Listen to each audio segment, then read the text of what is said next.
Cependant, je ne voudrais pas abandonner mes trois parties A, B, C sans faire remarquer une chose. Je vais donc prendre trois parties A, B, C d'un ensemble E.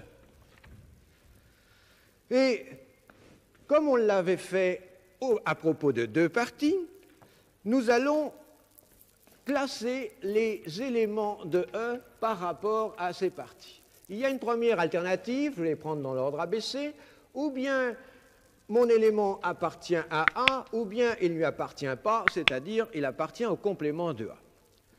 Maintenant, de nouveau, nous avons ici une alternative. Ces éléments qui appartiennent à A, ou bien ils appartiennent également à B, ou bien ils n'appartiennent pas à B. Et nous retrouvons alors les quatre parties dont il a été question il y a un instant. Mais par rapport à la troisième partie C, nous avons de nouveau une alternative, à savoir parmi les éléments de chaque partie, ou bien on a des éléments qui appartiennent également à C, ou bien ils n'appartiennent pas à C. Et on classe comme ceci, appartient à C, ou bien n'appartient pas à C, etc. Je ne vais pas les écrire tous. Le dernier, ça sera donc n'appartient pas à A, n'appartient pas à B et n'appartient pas à C. Si on compte, vous voyez, chaque fois qu'on ajoute, qu'on considère une partie de plus, nous avons une multiplication des possibilités par 2, ce qui nous fait ici 8 possibilités. 8 possibilités, c'est-à-dire que prenant 3 parties ABC de 1, je pourrais faire correspondre à ces 3 parties, je pourrais faire correspondre une union quelconque de ces 8 parties, c'est-à-dire j'aurai 2 puissance 8, c'est-à-dire 256 opérations possibles sur 3 parties d'un ensemble. Cette classification ici, quand on a 3 parties, qu'on obtient finalement une classification en 8, eh bien, comme exemple d'une telle classification, on peut citer les groupes sanguins. Les groupes sanguins, il y a, vous le savez, on peut distinguer 3 antigènes qui s'appellent, qu'on va appeler respectivement petit a, petit b, et puis il y a le fameux RH. Eh bien, on peut considérer dans un ensemble d'individus, grand E, la partie grand A de ces individus qui possèdent dans le sang l'antigène petit a. On peut considérer l'ensemble grand B qui possède l'antigène petit b et l'ensemble, on va l'appeler grand R, de ceux qui ont l'antigène RH. Ça nous fait une classification en 8 parties, où ici, par exemple, à l'intersection de A, de B et de R, je trouve les individus qui possèdent à la fois l'antigène A, l'antigène B et l'antigène RH. Alors, on dit qu'il s'agit du groupe sanguin AB RH+, en marquant RH+, chaque fois que le facteur RH est présent. Si au contraire, je considère ici les individus qui n'appartiennent ni à grand A, ni à grand B, ni à grand R, on a donc affaire à des individus qui n'ont aucun des 3 antigènes. Avoir ni A ni B, ça s'appelle être du groupe O, et ne pas avoir le facteur RH, alors on met un RH négatif. Les auditeurs pourront s'amuser à reconnaître et à donner un nom aux différents groupes sanguins qu'on peut distinguer sur ce petit dessin. Eh bien, nous allons prendre l'autre tableau pour continuer. Eh bien, je n'en dirai pas plus pour l'instant sur les parties d'un ensemble. Et je vais passer à quelque chose de tout à fait nouveau, à savoir le produit cartésien, on dit encore produit direct, de deux ensembles. Alors, je pense que les auditeurs ont très bien vu que toutes ces considérations sur les parties d'un ensemble étaient des considérations absolument courantes. D'ailleurs, on utilisait, n'est-ce pas, on pouvait partir des conjonctions du langage courant. Eh bien, je vais de même vous montrer que ce produit cartésien de deux ensembles, c'est une opération qui est tout à fait courante. Je vais utiliser pour ça une petite machine extrêmement simple, ou plus exactement un tableau de commande. Voici un tableau de commande d'une machine. Un tableau de commande. Et il va y avoir seulement deux manettes. Une première manette qui va pouvoir être placée en trois positions qu'on va repérer par les graduations ABC. Supposons par exemple que la manette en question indique la position C. Et puis une deuxième manette qui pourrait prendre les positions 0, 1, 2, 3, 4. On va supposer dans le dessin qu'elle occupe la position 3. Eh bien, quels sont tous les états possibles qu'on peut obtenir à partir de ce tableau de commande? Pour les obtenir, il faut indiquer dans quel état est la manette numéro 1 et dans quel état est la manette numéro 2. C'est-à-dire, il faut indiquer un couple, le premier élément du couple étant une des graduations de la première manette et le deuxième élément du couple étant une des graduations de la seconde manette. Je vais appeler grand E l'ensemble des graduations possibles pour la première manette, c'est-à-dire l'ensemble ici qui se compose de ABC, et grand F, de même, l'ensemble des graduations possibles pour la seconde, c'est-à-dire l'ensemble 0, 1, 2, 3, 4. Autrement dit, pour avoir un état de la machine commandée par mon tableau, il faudra que j'indique un couple de deux éléments, je vais le noter XY, le premier élément du couple étant un élément de 1 et le second élément Y étant un élément de F.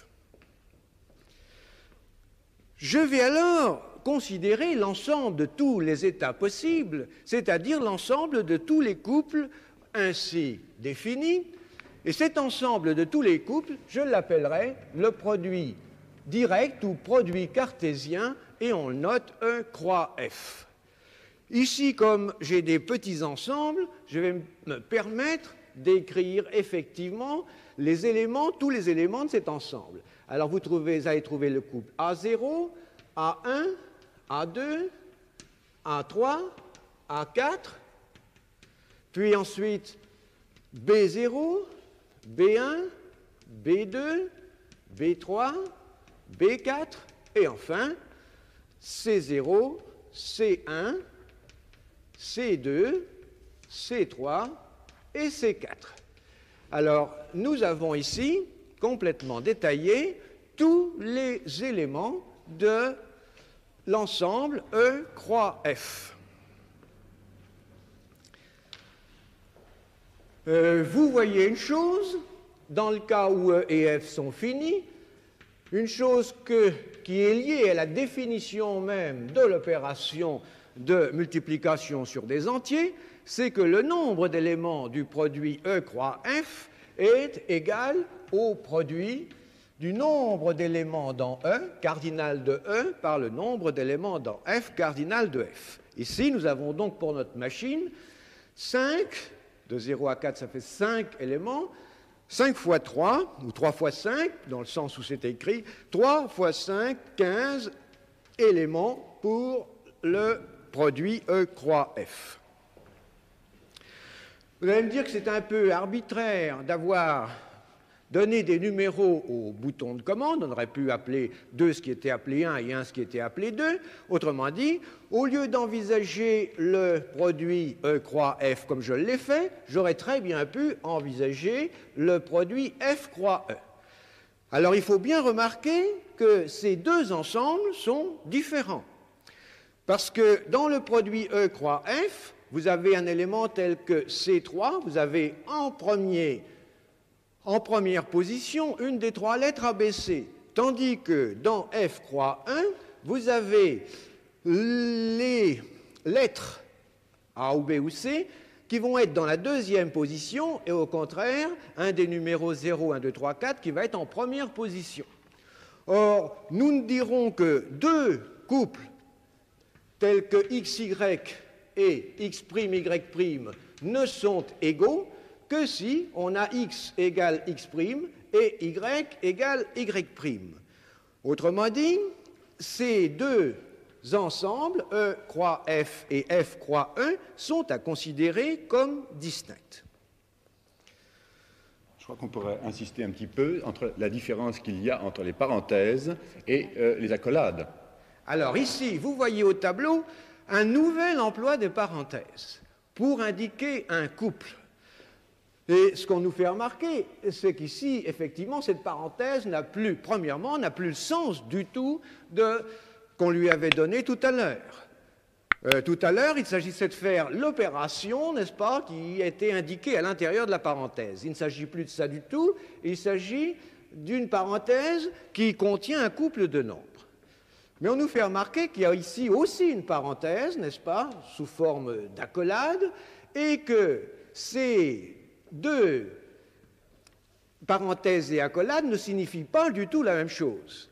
En particulier, je viens de montrer que dans ce couple, vous n'avez pas le droit d'échanger entre les éléments qui sont dans le couple, tandis que si je considère avec l'accolade cet ensemble composé d'X et d'Y, j'aurai naturellement la même chose, YX, puisque un ensemble ne tient pas compte de l'ordre des éléments qui appartiennent à l'ensemble. Autrement dit, cette notion de couple introduit un ordre, comme on le voit d'ailleurs, n'est-ce pas ici, entre les deux, sur les deux ensembles.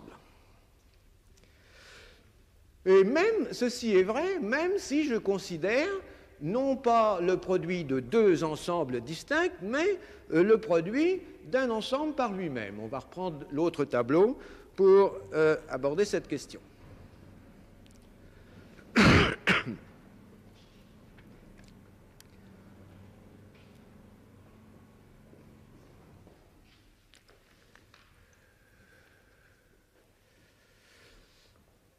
Je vais envisager le produit cartésien ou produit direct d'un ensemble E par lui-même.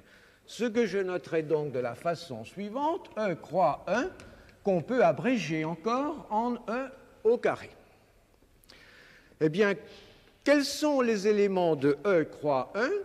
Ce sont des couples X, Y, avec cette fois-ci X et Y qui sont tous les deux des éléments de E. Prenons un exemple. Prenons pour 1 l'ensemble des entiers naturels.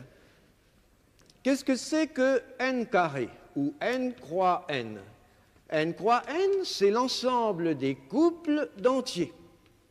Par exemple, l'ensemble du couple des... Voilà un élément, 3, 2, qui est distinct, bien entendu, c'est ce qu'on a dit il y a quelques instants, du couple 2, 3. On peut donner une représentation géométrique très facile de tous les éléments de N2. Pour ça, on va monter un petit peu le tableau. Voici. Ici, je vais sur cette première droite horizontale marquer les points 0, 1, 2, 3, 4, etc., qui représentent donc mes entiers naturels. Sur une perpendiculaire, je vais de même aller marquer 0, 1, 2, 3, 4, et je vais aller considérer, en menant les parallèles, les points d'un quadrillage. Les points du quadrillage.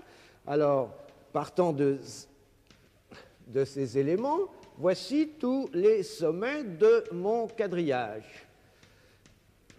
Si je considère ici un élément du premier ensemble et ici ces nombres comme des éléments du deuxième ensemble, j'aurai le couple 3,2 qui sera obtenu en prenant ici l'élément 3 dans mon premier ensemble, l'élément 2 dans mon second ensemble, c'est-à-dire que l'élément 3,2, le couple 3,2 sera représenté par ce point du plan.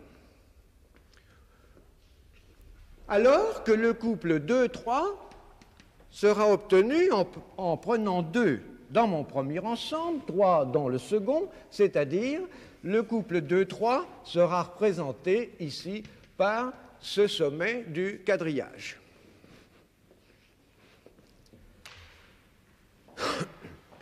Il faut bien remarquer que le symbole multiplicatif n'a plus rien à voir avec la multiplication au sens habituel. Elle n'a rien à voir avec la multiplication au sens habituel, puisque vous voulez dire avec la multiplication de nombres entiers. Avec toutefois la petite nuance qu'on a vue tout à l'heure, c'est que tout de même, le cardinal du produit, c'est le produit des cardinaux. Ce qui justifie, d'une certaine façon, le signe multiplicatif utilisé ici pour marquer le produit cartésien des deux ensembles. Et pourquoi appelez-vous ça le produit cartésien? Alors, j'y viens à l'instant en effet, en vous montrant que on l'a déjà presque ici, n'est-ce pas, sur ce dessin, l'explication du pourquoi du produit cartésien, mais pour vous le montrer mieux, je vais maintenant envisager le produit cartésien de deux droites, en considérant ces droites comme des ensembles de points. Pour avoir les éléments de ce produit cartésien, on peut, comme il vient d'être fait à l'instant, aller marquer un point M1 du premier ensemble D1, un point M2 du second ensemble D2, et pour avoir un élément du produit, il sera représenté ici sur mon dessin par le point M qui se projette sur mes deux droites en M1 et en M2. Tout point du plan peut être obtenu, n'est-ce pas, une fois les deux droites D1 et D2 choisies, on va supposer qu'elles sont perpendiculaires, c'est plus facile à voir, peut être obtenu à partir de deux points M1, M2, n'est-ce pas, de la façon qu'on vient d'utiliser. Or, celui qui, le premier, a utilisé cette façon de repérer les points d'un plan à l'aide de deux points de deux droites perpendiculaires, c'est précisément Descartes, et c'est pourquoi ce produit s'appelle le produit cartésien. Maintenant, je peux encore faire mieux, c'est ce qu'a fait Descartes, c'est considérer le point M1 de D1, de le repérer par la mesure du vecteur OM1, c'est-à-dire par un nombre réel x1. De même, le point M2 sera repéré par un nombre réel x2, si bien que mon point M sera repéré par un couple de nombres x1, x2, c'est-à-dire par un élément du produit direct de R par R, c'est-à-dire par R2. Si vous voulez, on peut donc dire que le produit direct de l'ensemble des réels par l'ensemble des réels a comme représentation l'ensemble des points d'un plan. À cause de cette représentation, on peut alors convenir d'une représentation qui est une simple image du produit direct d'un premier ensemble qui aurait comme élément ABCD, que je considère ici comme représenté par des points d'une droite. Voici mon ensemble E. Bon. Et puis de même, un second ensemble F, disons, d'éléments alpha, bêta, gamma. Pour avoir le produit direct de ces deux ensembles, on va imiter ce qui vient d'être fait, c'est-à-dire dessiner les éléments du produit comme les points que je marque ici d'intersection de toutes ces droites. Vous allez avoir ici le produit direct de E par F.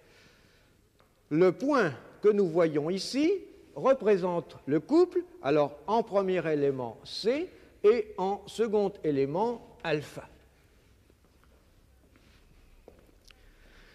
Il y a des ensembles que vous connaissez bien, et on en a parlé dans la première leçon, et qui sont des produits directs.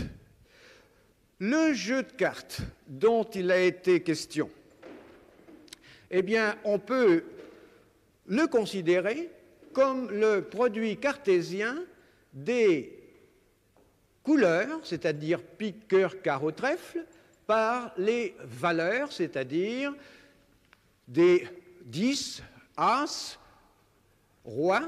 On est en train de vous montrer non pas tout le jeu de cartes parce que ça tiendrait un peu trop de place, mais vous voyez dans les lignes, vous voyez effectivement des piques, des cœurs, des trèfles, des carreaux. En colonne, vous voyez 10, Roi, As. Vous avez là un produit cartésien de 4 couleurs par seulement 3 valeurs. Autrement dit, quand on manie des cartes, et beaucoup de jeux de cartes sont basés sur cette propriété, vous maniez un ensemble qu'on peut représenter, qui est représentable d'une façon presque naturelle, sous forme de produits directs.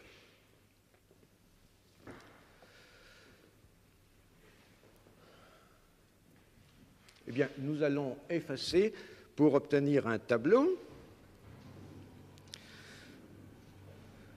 On peut généraliser cette notion de produit cartésien de deux ensembles à plusieurs ensembles.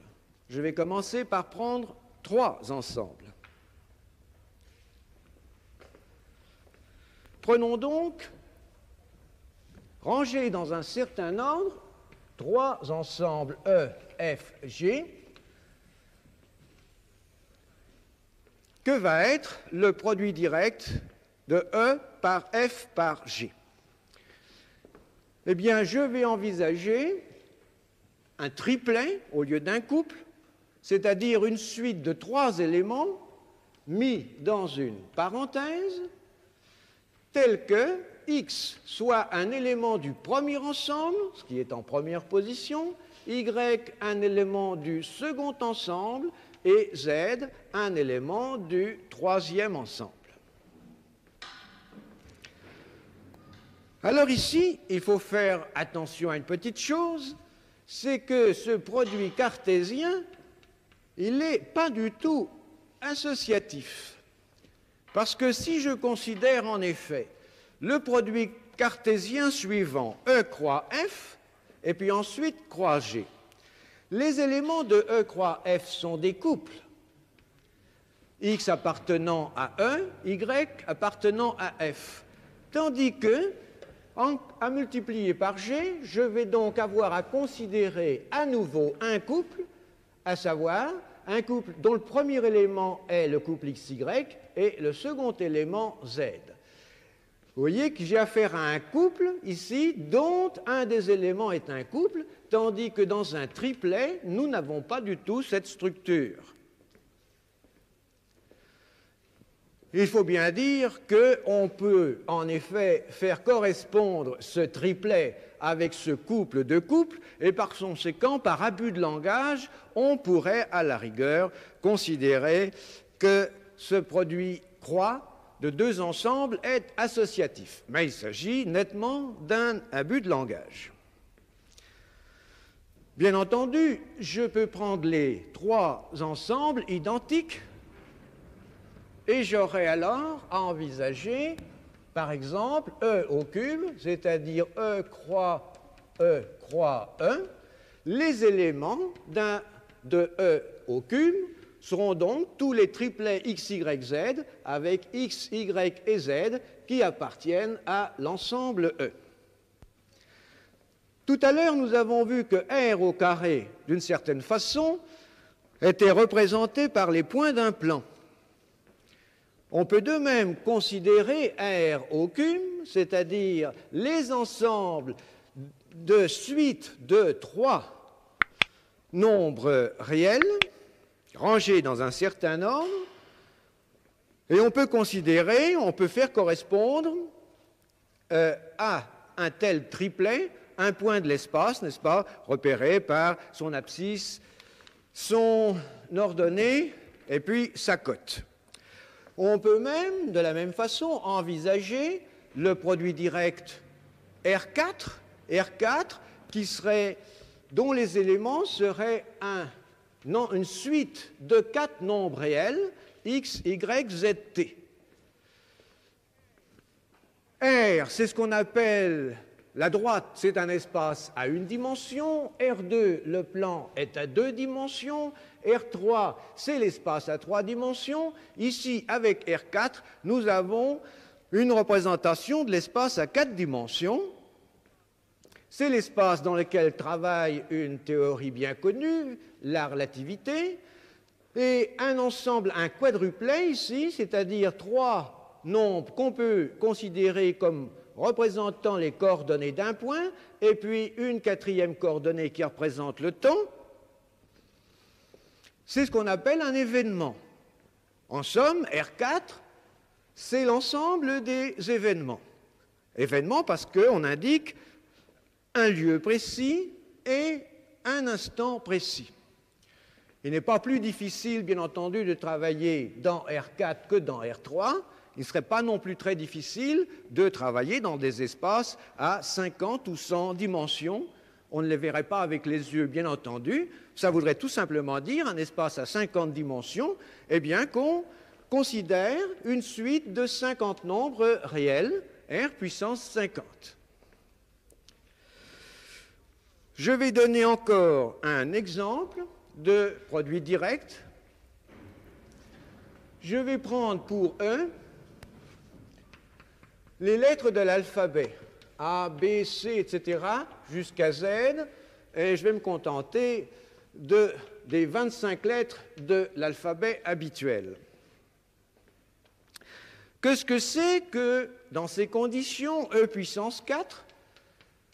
Eh bien, c'est E puissance 4 a comme élément des suites de 4 lettres. Par exemple, R, O, S, E. Voilà un élément de E4. Un mot de 4 lettres, par conséquent. Bien entendu, ce mot est différent du mot R, E, R, O, S. Ce sont bien les mêmes éléments, mais pas mis dans le même ordre. J'ai emprunté cet exemple à mon collègue Évariste Dupont. D'une façon générale, combien E puissance 4 a-t-il d'éléments, c'est-à-dire combien peut-on former de mots de 4 lettres? Eh bien, il y en a donc 25, qui est le cardinal de E, à la puissance 4, ce qui donne un nombre considérable, c'est à peu près 400 000. Il y a à peu près 400 000 mots de 4 lettres. Mais il faut bien dire que parmi ces mots, vous n'avez pas d'aussi jolis que ceux qui viennent d'être écrits, vous en avez aussi tels que ceux-là qui ne sont pas très prononçables. Mais bien entendu, j'appelle mots tout de suite de 4 lettres choisies dans l'alphabet. Je ne sais pas s'il me reste beaucoup de temps encore. Bon. Eh bien, je voulais introduire la notion de relation, mais je crois que nous n'avons pas le temps d'en parler et je remettrai cette question à la prochaine leçon. À la première leçon, si vous vous souvenez, on n'avait pas pu vraiment dire ce qu'était un ensemble. On avait dit finalement, nous ne pourrons pas définir ce mot, c'est l'idée mathématique de collection.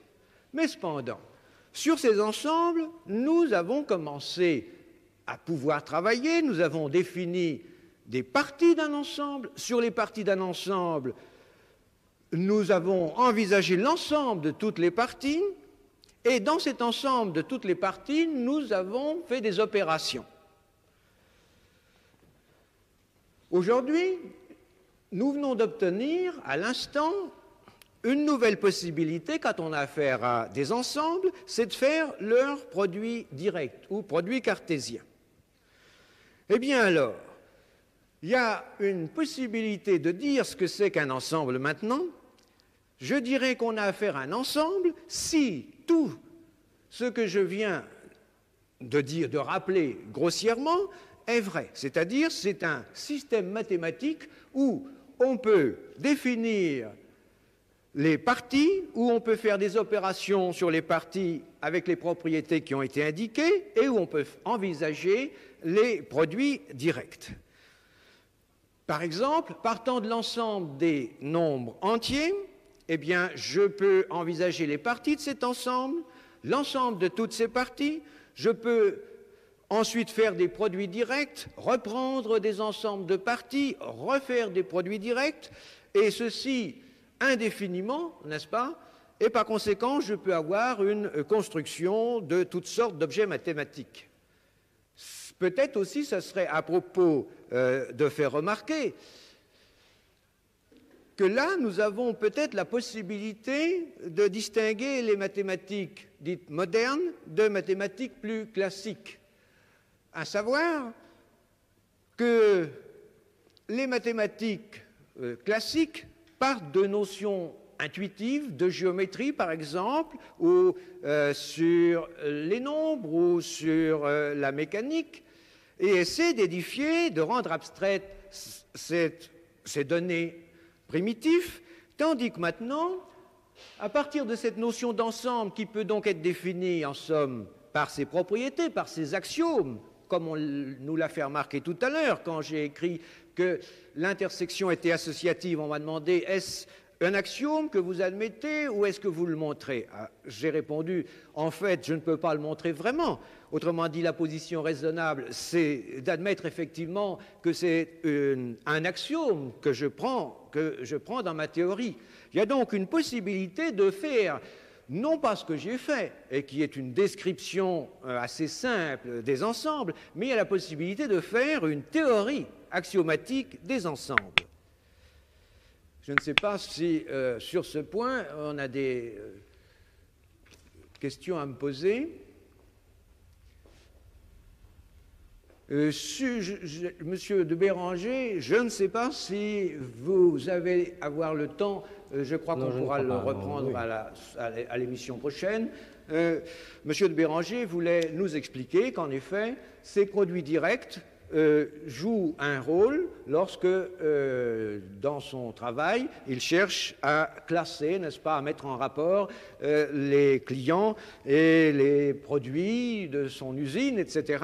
Nous avons donc là affaire à des produits cartésiens, mais je crois qu'on le fera la prochaine fois. On le fera la prochaine fois.